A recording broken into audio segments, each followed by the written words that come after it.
নমস্কার। আবহাওয়া কেন্দ্র আগরতলা থেকে প্রচারিত ত্রিপুরার দৈনিক আবহাওয়া বার্তায় আমি সৃজিতা চৌধুরী আপনাদের সকলকে স্বাগত জানাচ্ছি। প্রথমেই দেখে নেব গত 24 ঘন্টার জেলাভিত্তিক বৃষ্টিপাত। গত 24 ঘন্টায় ত্রিপুরার পশ্চিম জেলায় অতি হালকা বৃষ্টিপাত, সিপাহী জেলা, গোমতী ও খোয়াই জেলায় হালকা বৃষ্টিপাত এবং বাকি সব জেলায় মাঝারি বৃষ্টিপাত পরিলক্ষিত হয়েছে। গত 24 ঘন্টায় ত্রিপুরাতে বর্ষা দুর্বল ছিল। গত 24 ঘন্টার তাপমাত্রার দৃশ্যপট। উপলব্ধ তথ্য অনুসারে গতকালের সর্বোচ্চ তাপমাত্রা ত্রিপুরা দক্ষিণ জেলায় স্বাভাবিকের চেয়ে কম এবং বাকি সব জেলায় স্বাভাবিকের কাছাকাছি ছিল। গতকালের সর্বোচ্চ তাপমাত্রা রেকর্ড করা হয়েছে 32.5 ডিগ্রি সেলসিয়াস আগরতলাতে।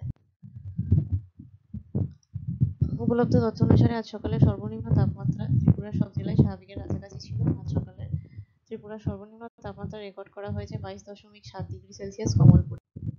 গত 24 ঘন্টার জন্য আবহাওয়ার আভাস। বৃষ্টিপাত। আগামী 24 ঘন্টায় ত্রিপুরার সব জেলার অধিকাংশ জায়গায় বৃষ্টিপাতের সম্ভাবনা রয়েছে। সতর্কতা। ত্রিপুরা দক্ষিণ জেলার 1-2 জায়গায় অতি ভারী বৃষ্টিপাত এবং ধলাই, ঊনকোটি, পশ্চিম খোয়াই উত্তর জেলায় ভারী বৃষ্টিপাত সম্ভাবনা রয়েছে। আগামী 24 ঘন্টার জন্য তাপমাত্রার আভাস। সর্বোচ্চ তাপমাত্রা থাকবে 29 থেকে 33 ডিগ্রি সেলসিয়াসের মধ্যে, যা স্বাভাবিক বা তার থেকে কম, এবং সর্বনিম্ন তাপমাত্রা থাকবে 24 থেকে 27 ডিগ্রি সেলসিয়াসের মধ্যে, যা স্বাভাবিক বা তার থেকে বেশি। আমাদের পরবর্তী দৈনিক আবহাওয়া বার্তা প্রচারিত হবে আগামীকাল অর্থাৎ 18 আগস্ট 2024